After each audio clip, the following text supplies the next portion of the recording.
Hola, hoy vamos a leer Romanos 9. Yo ya oré, así que voy a empezar. No se olviden ustedes también de orar en casa antes de empezar las lecturas bíblicas. Bien. Digo la verdad en Cristo, no miento. Mi conciencia me lo confirma en el Espíritu Santo. Me invade una gran tristeza y me embarga un continuo dolor. Desearía yo mismo ser maldecido y separado de Cristo por el bien de mis hermanos, los de mi propia raza, el pueblo de Israel.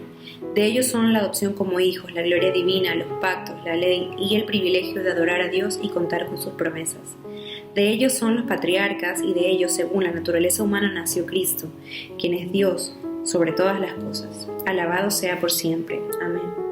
Ahora bien, no digamos que la palabra de Dios ha fracasado. Lo que sucede es que no todos los que descienden de Israel son Israel. Tampoco, por ser descendientes de Abraham, son todos hijos suyos. Al contrario, tu descendencia se establecerá por medio de Isaac. En otras palabras, los hijos de Dios no son los descendientes naturales, más bien se considera descendencia de Abraham a los hijos de la promesa. Y la promesa es esta: dentro de un año vendré y para entonces Sara tendrá un hijo. No solo eso, también sucedió que los hijos de Rebeca tuvieron un mismo padre, que fue nuestro antepasado Isaac. Sin embargo, antes de que los mellizos nacieran o hicieran algo bueno o malo, y para confirmar el propósito de la elección divina, no en base a las obras, sino al llamado de Dios, se le dijo a ella: el mayor servirá al menor. Y así está escrito: amé a Jacob, pero aborrecí a Esaú. ¿Qué concluiremos? ¿Acaso es Dios injusto? De ninguna manera. Es un hecho que a Moisés le dice: tendré clemencia de quien yo quiera tenerla y seré compasivo con quien yo quiera hacerlo. Por lo tanto, la elección no depende del deseo ni del esfuerzo humano, sino de la misericordia de Dios. Porque la Escritura le dice al faraón: te he levantado precisamente para mostrar en ti mi poder y para que mi nombre sea proclamado por toda la tierra. Así que Dios tiene misericordia de quien Él quiere tenerla y endurece a quien Él quiere endurecer. Pero tú me dirás: entonces, ¿por qué todavía nos echa la culpa a Dios? ¿Quién puede oponerse a su voluntad? Respondo: ¿quién eres tú para pedirle cuentas a Dios? ¿Acaso le pedirá la olla de barro al que la modeló: ¿por qué me hiciste así? ¿No tiene derecho el alfarero de hacer del mismo barro unas vasijas para usos especiales y otras para fines ordinarios? Nos saltamos el 30. ¿Qué concluiremos? Pues que los gentiles que no buscaban la justicia la han alcanzado. Me refiero a la justicia que es por la fe. En cambio, Israel, que iba en busca de una ley que le diera justicia, no ha alcanzado esa justicia. ¿Por qué no? Porque no la buscaron mediante la fe, sino mediante las obras, como si fuera posible alcanzarla así. Por eso tropezaron con la piedra de tropiezo, como está escrito: miren que pongo en Sión una piedra de tropiezo y una roca que hace caer, pero el que confíe en él no será defraudado. Bien, este capítulo es un poco difícil de entender y también de explicar. Empieza diciendo que Pablo está triste, y estaba triste porque habían algunas personas del pueblo de Israel que no creían en Jesús, ¿sí? Que se negaban a creer en que Él era el Salvador. Y él explica pues que habían algunos incrédulos porque no todo el pueblo de Israel realmente venía de la descendencia de Abraham, que tenía que ser por medio de Isaac, el hijo de la promesa. Y es que, como sabemos, Abraham tuvo otro hijo antes de tener a Isaac.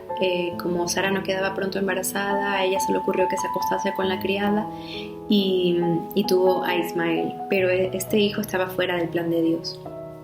De la misma forma, habla sobre los mellizos de Rebeca, Jacob y Esaú, y dice cómo escogió a uno y rechazó al otro. Y luego vienen algunos versículos que son un poco fuertes, un poco duros. Dice: tendré clemencia de quien yo quiera tenerla, seré compasivo con quien yo quiera hacerlo. Y habla de algo llamado la elección divina, que parece sugerir que Dios elige a unas personas y a otras no. Y esto ha sido un tema de debate y de estudios de los teólogos durante mucho tiempo.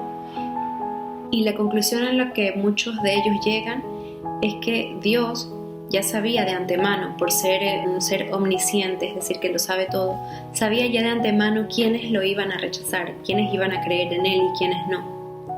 Y a los que sí íbamos a creer en Él, pues nos escogió. Porque mediante la misma Biblia conocemos a Dios y sabemos que Él no va a rechazar a nadie. De hecho, podemos leer en 2 de Pedro 3:9: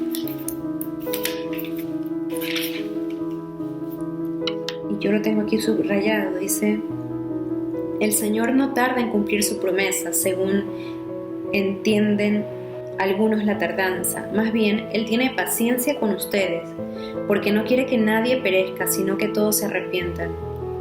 Dios no es un Dios que quiere que unos se salven y que otros no. Como acabamos de leer, Él quiere que todos procedan al arrepentimiento, que todos seamos salvos.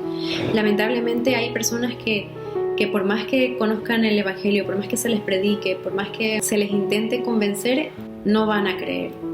Y eso ya lo sabía Dios de antemano. De todas maneras, sea esta explicación teológica cierta o no, ¿quiénes somos nosotros para cuestionar a Dios?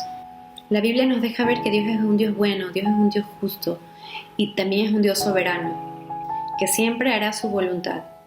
Pero debemos tener tranquilidad en que también la Biblia dice que su voluntad es buena, agradable y perfecta.